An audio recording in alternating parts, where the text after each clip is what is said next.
Hey, what's going on, everybody? This is the Trades Podcast, and I'm Danny. And I'm Jeff. What an exciting morning we have here. Yeah, it's absolutely exciting. Well, we are here. We're visiting in all different parts of the country, and it's just always a pleasure to use technology and have it be implemented, one, into your lives, and one, bringing it straight to you from the Trades Podcast. And this week we got an awesome guest. Give it up for our main man, Jason. Jason, how you doing? I'm fantastic. Thanks for having me, guys. Awesome. Jason, you are recording from where? So I live in Indiana, close to Indianapolis, and our home office is actually in Eatontown, New Jersey. So I travel back and forth. Oh, amazing. All right, cool. Well, introduce yourself, introduce the business. What should everybody know about CEO Warrior? Yeah. So thanks again, guys. I appreciate you having me on. Jason Noel, company I work for is CEO Warrior. I'm the director of advisement here, which means I oversee the advisory team. That's a glorified title for I'm an advisor and I'm a coach, business coach. Been in the industry. So I've been with CEO Warrior since it was 3 years in January. So been here for just a little over 3 years. My experience in the trades is literally I've been around the trades my whole life. My dad, uncle, cousin, they were all plumbers. I had no interest in being a plumber. That was way too hard to work, and I always say I wasn't smart enough to be a plumber, so I became a manager.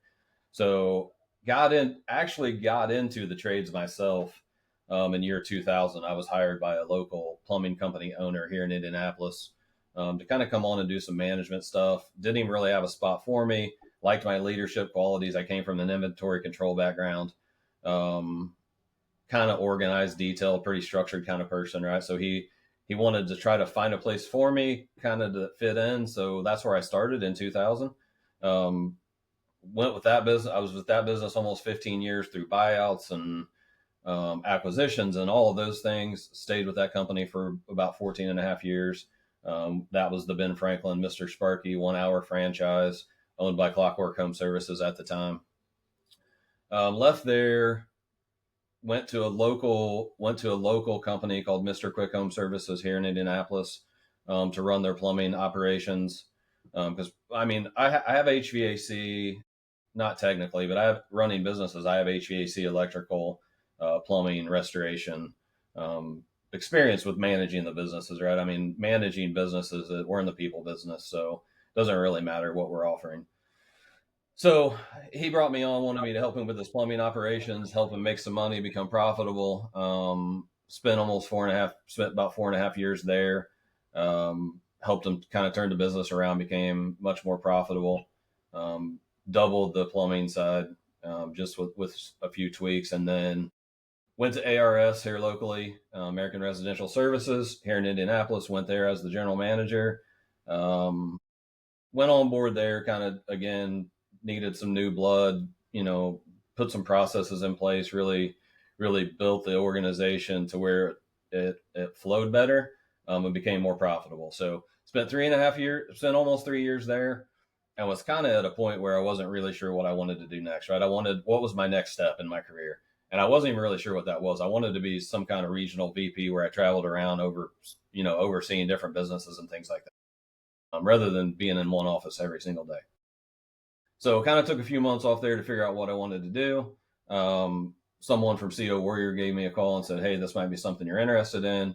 Got in contact with them, talked to them. Long story short, here I am. So this was my next step in my career, and I do that. I oversee multi business, a bunch of businesses every single day on Zoom. As you talked about technology earlier, I can have Zoom meetings like this all day long with business owners and leaders. And basically, what CEO Warrior is it's a training, coaching, implementation organization.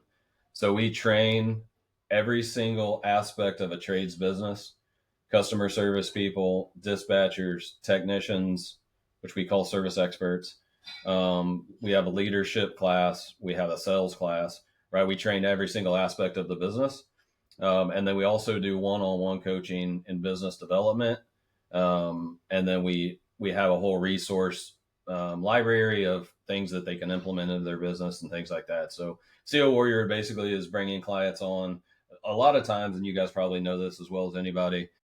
technicians decide they want to own their own business and they're really, really good technicians, but don't know how to run a business. Right. So that's where we kind of come into place, is helping them run the business side of things, helping them develop training processes and all of that. So that's what I do every single day. So hopefully that was short enough. It wasn't too long, but that's the highlight of it. It's a big difference between being a technician and a business owner. Jason, you do the training for the technicians. That caught my ear. You're not doing the actual technical training. You're teaching them soft No. skills, customer service. Correct. Yeah. So it's basically 7 steps to running a service call. It is not the technical side of it. No. We don't do any technical type training like that. It's all soft skills, like you said, customer service stuff.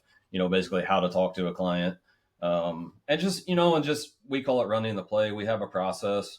It's not scripted or anything. We're not big on scripts, but we do like bullet points, right? Things that they make sure they touch on, and every single person has to kind of put it into their own personality, right? So that's kind of why we don't really do scripts, because I may talk to a customer completely different than you do, right? But as long as the outcome's the same, that's what's important.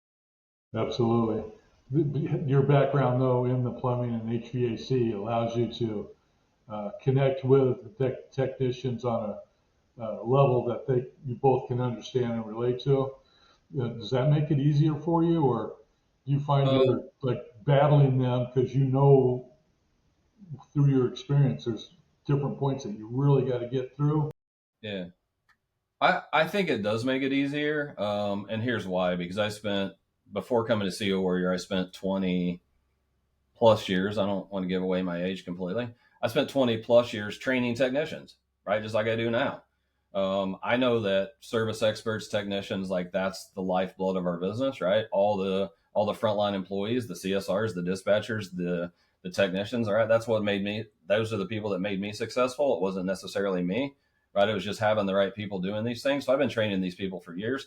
And honestly, when I stand in front of a group of technicians and all the training group that we have, we're very humbled with that, because we know that's how we became successful, and that's a huge part of our business. So we're very humbled by that. We tell them that, right? We love the fact that we're able to work with them and just have regular conversations with them, because we have been around technicians for a long time. Awesome. Yeah, I can imagine that makes a huge difference when you're, approaching a business or someone that's looking to grow within their industry. Yeah.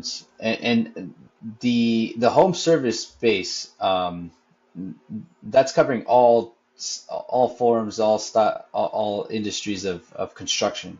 I imagine from electrical to your plumbing. Was there something that you specifically really favor or maybe see that this is a growing industry in one of those areas right now? So as far as home services here at CEO Warrior, we do plumbing, electrical, HVAC, obviously. We have some garage door companies. We have a decent amount of garage door companies. We have some septic companies. We've had pool companies. I mean, again, like I said earlier, it's kind of all about it's the people business, right? Um, but so the majority of my experience was stemmed from the plumbing side, and I gained the electrical and HVAC and restoration as I went through my career. Um, I just think, guys, I just think anything in the trades is like exciting, right? So like, um, I love seeing younger guys get in the trades, as you guys probably know, and I'm sure we feel like we have a shortage of tradespeople. Everybody tested to go to college, right? And that's just not for everyone. I mean, for example, both of my boys went into the trades after they both tried college, right? And then went into the trades after that. One of them is still in the trades as a salesperson with roofing and gutters and things like that. Um, I think there's a huge value to young people getting into the trades, and it's a huge necessity for some of us leaders and business owners, right? Just being around so long, it's not as easy to find experts like it used to be, right? So now we're looking for young people that have the right attitude to be able to be trained. A great, great avenue for people coming out of high school if they don't want to go to college. Yeah, Absolutely. that excitement is huge right now. Go ahead, Jeff. The CEO Warrior, Jason, do you guys work with businesses uh, locally or all over the country? Or All over the country. okay, All over the so country. We've even had a few out of the country. Um, Wow. yeah, we don't currently, but we have had clients out of the country before. But we have a client right now that's in Hawaii. We had Alaska. We got several in California, right? Of course, we have a lot around the Northeast because we are located in New Jersey. But yeah, we have Texas, Florida. We have them all over the place. The trade shortage that we were mentioning earlier, Jason, do you notice that nationally, or is it One hundred so? percent, 100%. It's all over the place. So no parts of the country are doing well, Yeah, I'm not going to say they're not doing well. I just think the challenge of getting good people is a challenge everywhere. But again, I think we've gotten to a point where we almost just need to develop our own people, right? Because it's hard to find an experienced person, and just being able to create an apprenticeship program. I mean, I did it here locally, 10 years ago because I couldn't find licensed plumbers. Right. So I built my own internal apprenticeship program and sent them through mechanical skills and all that stuff, but basically taught them the trade, as coming in green. And I did it based on their attitudes, right? People that wanted to learn. And, those turned out to be such great employees and team members because they were bought in from the beginning. And that's something that we've probably seen a little bit more of over here in our side of the country, California. And Jeff actually has been traveling more around than I have to go visit warehouses and other plumbing, HVAC companies out there to kind of see exactly what the groundbreaking, ways of getting more candidates and apprentices in, to find those good employees. And it's tough. It is super tough to get, like you said, really good skilled people to teach the classes, but then also the motivation behind the classrooms, the parents, families, the communities to get people into these programs. Is there ways that you right now are looking for an ideal candidate, or what is that ideal candidate for CEO warriors? I think you mentioned it earlier where you're looking for someone that's motivated or someone that's already in that industry. What does that candidate look like for you at the CEO warrior? So if you're talking about candidates for like technicians and employees, it's really more for me. It's really more attitude and personality, more so than skill set. Because I feel like we can teach skill set, right? I feel like we can teach the trade and teach the skill. Um, but the person has to have the right attitude, has to be open to the training, right? Has to be open to the coaching, and just be somewhat outgoing, right? Just to be have some energy, right? Some energy around it. Uh, but other than that, like I mean, I think we can teach. I think we can teach the rest. I know we can teach the rest. yeah. Jason, when you're coaching a business on like interviewing skills or how to advertise for a new technician, do you have tips for them or process that you put them through to teach them how to do that interviewing process? Because Yeah, you might relate as a person. I've been in this position many times. Hey, I really like this guy. We both like fishing. We both do this. We both do that. But that has nothing to do with their attitude in customer service or their commitment to work or how they handle challenges. yeah, great question. So me interviewing wise, like you said, I just like to like the person, right? Because I know I'm going to have to work with the person, and if I like them, that's half the battle, right? We also do something here. I don't know if you guys have heard of disc profiling, but we disc profile. We have the opportunity to disc profile all of our potential hires. We don't ever say we're not going to hire somebody based on their profile, but it gives us a better sense of what their personality trait is, so we can communicate with them better, right? And maybe even find the best fit for them. Um, we have someone that has recruiting experience, was a recruiter here on our staff, Kevin Hill. He does a lot of our recruiting type training. Matter of fact, we got a recruiting training coming up tomorrow and Friday. We call it Recruiting Warrior. And that's for our clients to come in and learn how to recruit people, right? So we do have a list of questions that we suggest to ask, right? But it's really just, I'm a big proponent of, not a lot of people agree with me on this, but I'm a big proponent of, I'm not going to, like, everybody says hire the right person, right? But what does that mean? Like to your point, Jeff, you just said you like to fish. Like, how do you know that's the right person, right? You don't really until they're in your day to day world, right? So I'm a big hire fast, fire fast kind of guy. That's not super popular with everyone, but if I like the guy and I think I can train him, let's bring him on board and let's give him ultimate, full training, clarity, alignment, all those things, right? Create true expectations and help them develop. And then if they can't, they just can't, right? So I think it's like, yes, we try to hire the right people to the best of our ability, but that's not all. That's a lot easier said than done. Well, Did that answer your question? there's a big financial commitment every time you Oh hire yeah, somebody for the yeah, onboarding process yeah. and all that. And everybody used to say, as I grew up trying to run a business, um, hire slow and fire fast. But I think in today's, reality, when you have an applicant looking at your company, he's also probably looking at 3 or 4 other companies. So if you try to take a week and put him through a couple interviews, he's already got a job. So I think in that realm, are you seeing that at all? That 100%. so the thing has changed, in my opinion, that you Yeah, need to hire fast, yeah. identify and critique Mm-hmm. fast, and then promote fast or fire fast. 100%. Yeah, that's exactly my point. As you nailed it, like 100 hire fast, fire fast, and I completely agree with you. And I think, and I was having this conversation with a client just yesterday. It's kind of shifted. I think you guys are probably both quite a bit younger than me, but I know back in the day, like somebody coming in to interview had to sell themselves to you, right, for you to hire them. And we've almost had a shift in the world now where, as the business owner, you have to sell yourself to them, right? 100%.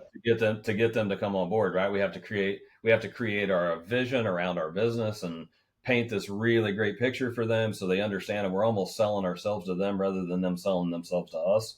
And again, throughout that process, we gotta try to identify if they're the right person or not, which is really, really. Yeah. Danny, you've run across this a couple times where we were talking to people on the subject, and the business owners talked about uh, skills ladder, path to success, things like that. Uh, Jason, do you coach that Yeah, to business owners? we do. So we do that a lot, actually. We actually have a career path for plumbing, electrical, HVAC. We actually have a career path mapped out for everybody in those trades. We also spend a lot of time with the owners and leaders on people development. So if you said what was the most successful thing you've done in your career, for me, it's been helping develop people, right? Because I've had a pretty successful career in the trades, but I also take a lot of pride in, like, I've been in Indianapolis my whole life, and there's a ton of people that I used to work with that own their own businesses here in Indianapolis now, right? So just being able to develop people is something we work really, really hard on, because and here's the thing, like, as we're bringing in clients that are wanting to scale, right, the main focus of them scaling is going to be that mid-level leadership, right? So being able to develop who's next, right? Next man up. You hear that in sports all the time. Who is the next person? Being able to identify that and develop them into being able to help you scale and be able to transition to where maybe everything doesn't fall on the owner, right? So I 100% agree with you. There's so much spent in development of people. Yeah, and that falls definitely into like that mindset development, Mm-hmm. and I think that's one piece that we've found that the generation that's coming up right now, it's twisting that, like you mentioned earlier, where school's not for everybody now, but also the trades has absolutely evolved from your old school mindset of, oh, that's just the uncle that's going to go out there with his, dirty white t-shirt and some blue jeans and go fix a plumbing issue. Like that. I think that's just what media maybe has perceived as what the trades are, a dirty work. But now it's absolutely shifted. It's shifted into a full-on, I mean, it's always been a multi-billion dollar Yeah. industry, but it's evolved in the sense of one, how safety is, the training, the skills that you can absolutely develop, and how a lot of the skills that you can learn, not only just the actual physical skill set of your trade, but the soft skill that you're training through CEO Warrior, that can be passed along and used in other different areas of one, Absolutely. different industries and even of Yeah. different trades. Yeah. I mean, soft skills can be used in your relationships, right? Like, it's, Yeah, that too. Yeah. 100%. Yeah, and what's been like kind of like the average age that you've been working with right now through whether it's a CEO or like you said a technician looking to build a business or even on the other side already a company where you're working with some of their technicians and employees. yeah, we have a decent amount of clients, so we have a pretty wide range, pretty wide variety. I mean, we have some clients that the owners are a little older, right? But then we're also working with the next step of their children now that are taking over, right? And then so on and so forth. We've got new clients coming in on board that are, late 20s, early 30s, like saying, "Hey, I want to start my business. I don't know what I'm doing." All right. So we help them with that. We have a whole wide variety of ages as far as that goes. As far as like training technicians, what we see in our technicians classes, it's gotten much younger, right? So like we do part of one of our sessions is we always have everybody stand up and then we try to figure out who's been in the industry the longest, right? And there's usually two or three standing at the end that's been in it for 30 years or so, right? Which commend them for still doing training, right? That's absolutely amazing because you don't see that much anymore. But the majority of it is a younger crowd, which is very exciting. Yeah. That's always positive on our side of things that we love to hear, different parts of the country, the world that the younger generation that they're getting into it and they're one discovering it, just being exposed to it is a big thing. When you're exposed to something, it obviously just opens up your world and opens up your mind to different opportunities. And if you're listening to this, the trades is, we've been, hustling out there to tell everybody. But if if you're listening to this for the first time, the trades is absolutely the industry that you want to look into. 100%. And that's not so, the service expert's never going to be replaced by AI. Mm. Yeah, that's a huge point too. I mean, any uh, how is technology, shifting into some of the training programs that you may have? I can imagine technology is probably a huge piece that obviously you Absolutely. use that you mentioned, Yeah. but is AI, a talking point or a worry point for anybody? It's a little bit of both, right? So we've actually incorporated some AI into some of our trainings, and there is a benefit to AI. At the end of the day, though, there's AI is not going to be able to go out and grab a wrench and fix your stuff, right? Now there is an AI portion that you can use to maybe help diagnose things, right, or maybe help word things a little differently.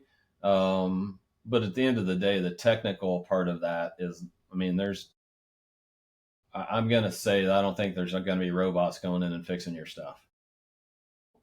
That's a guess on my part. I don't know that for sure, but I'm pretty confident that that's the case, right? And we do use AI. We have incorporated some AI. I mean, I think you have to stay up with the technology, right, and utilize it to the best of its ability. But it still doesn't replace the soft skills. And are you seeing AI or uh, other technologies used in the training of technicians as they're getting into the field? Yes. So there's some. I don't know if I'm allowed to mention their names or not, but there's some AI product people out there that do they do virtual ride-alongs basically. So they record what's going. They're not. It's not real time, but there are some products where they can record what's happening during, and then they can coach on that, right? Rather than like what I used to do is get in a truck and ride with a guy all day. Right now, you don't necessarily have to do that.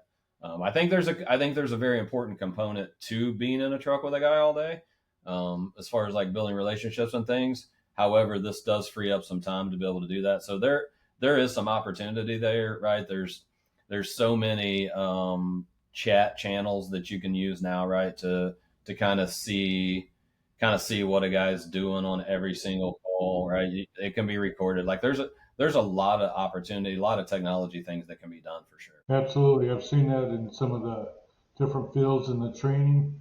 So going back to like the plumbing and HVAC industry, you go through nighttime classes once or twice a week, and eventually after 4 years, you become a journeyman.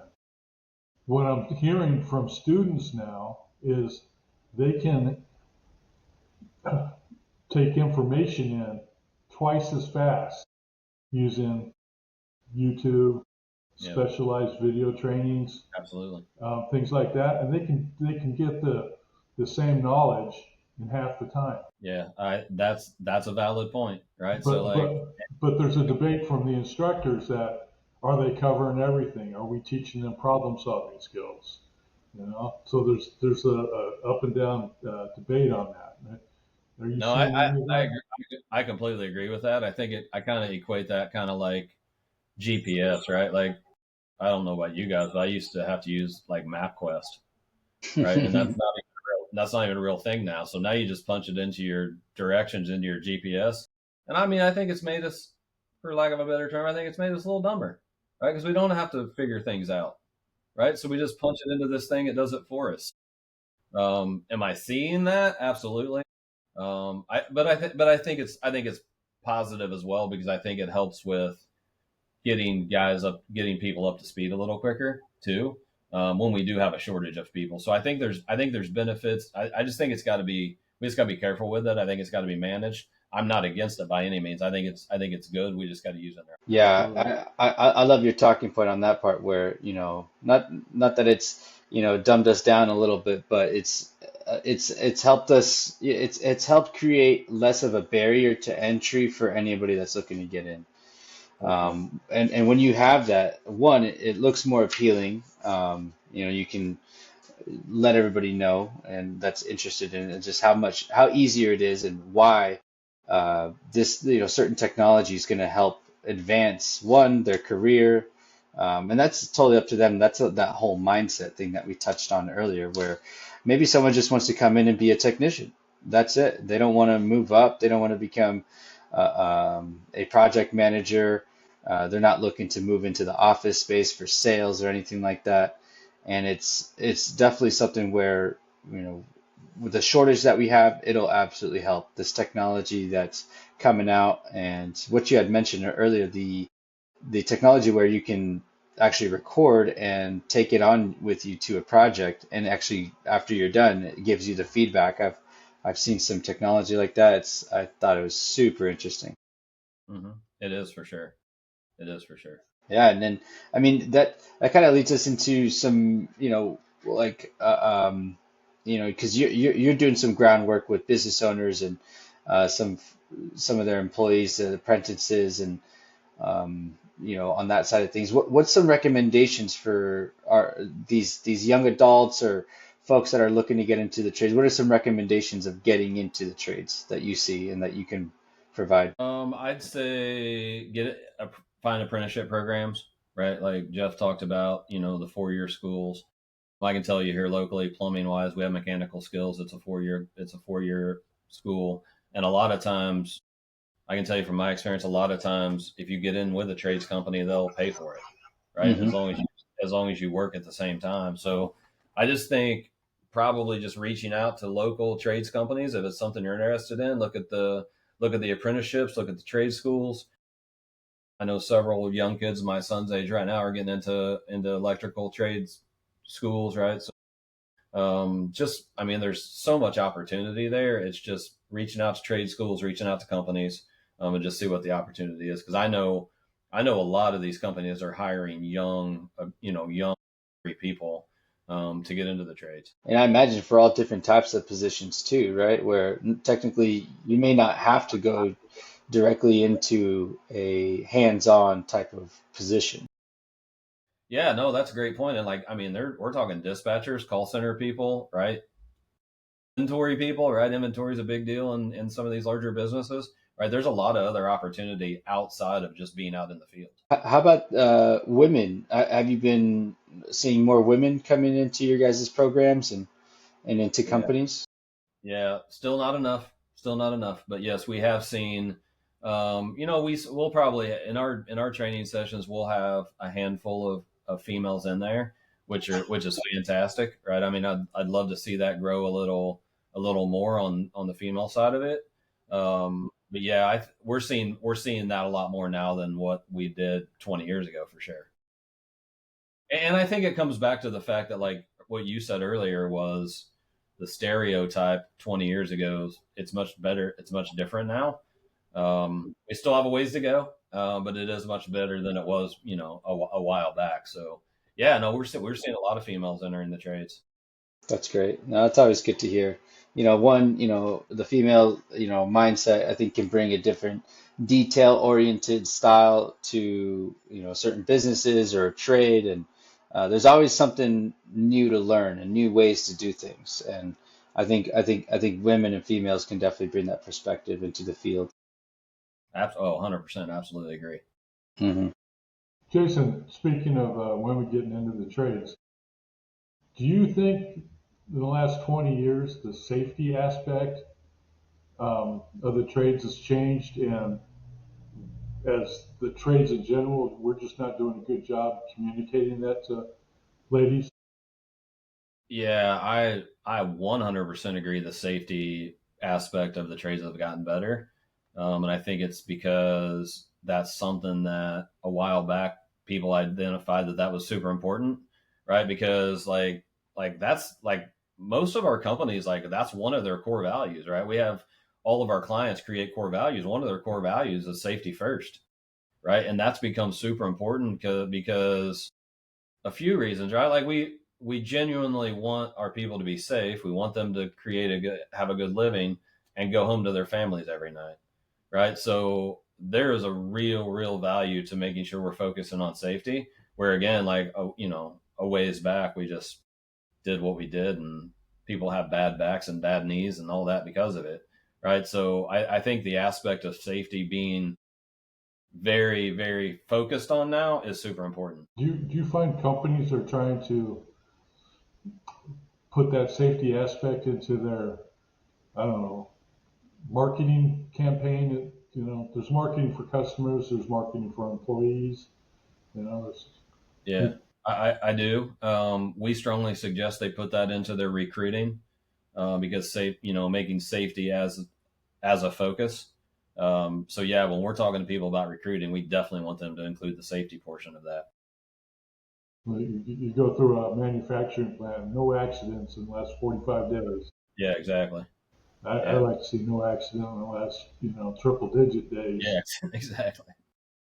Yep, exactly. I know when I was general manager of some pretty large businesses. I mean, we focused on safety hard. I mean, gloves and PPE equipment and just lockout, tag out stuff, like all of that, all of those things, I mean, excavation, shoring boxes, all of those things, just to try to keep our people safe. have you seen AI or AI is a very general term right now Yes, too. very much so. Um, uh, like cameras and surveillance of technicians. It's not just for, are they working hard? Are they on the job site? But they're also identifying um, patterns that can lead to accidents, and you break that pattern. As an example, you're doing a mainline replacement in the front yard. You have to use a backhoe to dig a trench, as opposed to some of the new technology is relining the pipe. But when you have to do that, after a certain depth, then you need shoring, and there's other safety protocols that come in. And you're relying on your technician to do the right thing based on their training. Yeah. But you add surveillance videos in there, or body cams, or whatever is appropriate. That changes the game on what the technician does. Are you seeing any companies doing that? So that's not. I haven't seen a lot of that. I love that. I love that thought, though. I think that's probably something that's going to happen probably sooner than later. I don't see a lot of that on like body cams. I see a lot of it in like vehicles, right? So Okay. like the 2D cameras in the vehicles, so you can so if they have an accident, you can see what the person was doing when they were driving, and you can see the front, like the person that was involved in the accident with you or whatever. You can see all that stuff. Yeah. Um, I haven't seen it so much in the field. I mean, we spend a lot of time talking about pictures, right? Taking pictures, making sure we're documenting everything. Um, I could see that happening though. Becoming I could see that happening in the next Yeah. 5 years. I haven't seen it in the trade so much. I was curious if you Yeah. have, but I have seen it in manufacturing or on really large job sites where they're there for months at a time. Yeah. Yeah. No, yeah. I haven't seen it in the residential trades too often, but I could definitely see that coming. All right, well, hopefully there's a tip you can save somebody an accident in the future. Yeah, there you go. Let's build Yeah. it. We can all pitch. Throughout the time that we've been doing over 100 episodes here at the Trades Podcast, it's always been a point where some business owners have mentioned where if they were at like a point, a fork in the road where they're going to either continue going the path that they were, or they were going to grow, or they're going to continue to add more apprentices. They're going to add more staff in the office, where technically he was working on the business, or excuse me, working in the business rather than working on the business. I mean, how important is that to kind of determine that when you have someone approaching CEO warrior and letting him know how important that is to differentiate those two? I think that is invaluable. I think that is almost exactly a definition of what we try to help our clients do, right? A lot of it is getting guys out of it. I mean, a lot of it's getting technicians out of a truck, right? We have some clients that are still out running calls, right? And a lot of times they come to us because one of their things is I want to get out of a truck and I want to work on my business rather than in it every day, right? And that's what we help them do. That's what we help them scale them to do. And that comes back to what I was talking about earlier with building that mid-level leadership and having other people they can depend on, and having field people that can take technical questions so they're not answering their phone all the time, right? We work with these guys a lot on time management, right? Because you guys know in a service industry, like the fires are nonstop, right? Like it's like you could work your butt off for 10 hours and not even realize what you accomplished, right? Because it's just so fast paced. And we spend a lot of time trying to build processes to overcome some of the fires before they become fires, and then also helping them manage their time, right, with communication processes, and just things like that, because we know the 5 minute gotta meeting turns into 30 minutes of unproductive time because you forget what you were doing and like getting back on track and all those things, right? So we spend a lot of time on that. So that's all part of the developmental process. You have Yeah. any tips, Jason, for somebody that's maybe not ready for a CEO warrior, but struggling with that? What are the three things you got to start doing to make that transition? Yeah, I would say number one is we here at CEO Warrior we teach a communication process of don't just pick up the phone and call, right? So because that could distract you, and it's even tougher when you've got a business owner that's out running calls, and then you got your other guys calling you while you're running calls, right? So putting some sort of communication process in, right? We have a 5-3-1 process that you have to send it. If it's a 5 and it's going to cost you money or make you money, you send me a 5, right? With a little description behind it. You got something you need to talk to me about by the end of the day, send me a 3, right? We're not even going to talk about the ones because that's, we'll talk about how the Pacers are going to win tonight, right? Like that's a 1. That was a little plug, by the way, from an Indiana Pacers fan.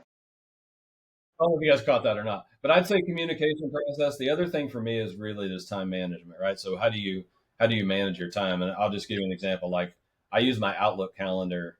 I live my life by my Outlook calendar, right? If it's not in there, I'm probably going to forget, right? If you guys would have been on my calendar today, I would have probably forgot, right? Because I live and die by that thing. So just create, and it's not always an Outlook calendar, but it's whatever benefits you the most to be able to manage your time. I'd say that would be the two things I would really focus on initially. Um, and then I think the third thing is like just prioritizing what you do every day, right? Like prioritize. Like I'm a big fan of like brain dump everything you feel like you got to do, and then prioritize things so you can actually check things off your list, right? Because there's a huge sense of accomplishment there of, oh, I got something done finally, right? Rather than having 20 things half done, having 5 things completely done is much more fulfilling. So I think probably those 3 things would be where I would start my focus. Very good. Yeah, that's great. No, it's wonderful for one just to hear one your backstory and where you come from and how you were exposed to the trades also and how much work you put in and the businesses that you say that I think you still have your businesses that you're running also. Those. No, no, no, no, no, no. This is my full time gig now. All right. Amazing. Yeah, So, I mean, yeah. you're helping other business owners grow theirs, and specifically growing the trades industry. That's a key thing. It's wonderful for you to one experience what they're going through, and you're also learning how that can be passed along to other businesses and other clients of yours too. So.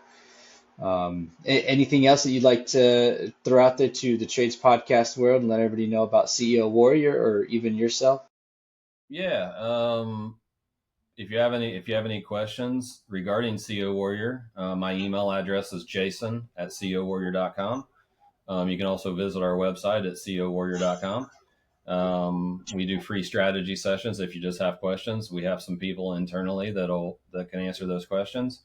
We have a live event coming up September 9th. I wrote it down. September 9th or September 11th and 12th, live in New Jersey. So that's an event where people from the outside can just come and learn about CEO Warrior. You can get all that information by emailing me or by joining the website. But yeah, that's really it. I appreciate you guys having me on today. Super proud to be able to expose some people to CEO Warrior. We have been in business for 10 years. This year was our 10-year anniversary, so we're super excited Congrats. to get out there and talk about it. Thank you. Fantastic. Great having you on, Jason. Some Yeah, really good information out there. Thank you. awesome. Appreciate you guys. Absolutely. Thank you, Jason. We'll talk soon. We'll get all that information out to everybody. And again, if you're listening to this from the Trades Podcast, please reach out to Jason, CEO Warrior, jason@ceowarrior.com. Thanks again, Jason, and we'll catch up soon. Thanks, guys. Appreciate you.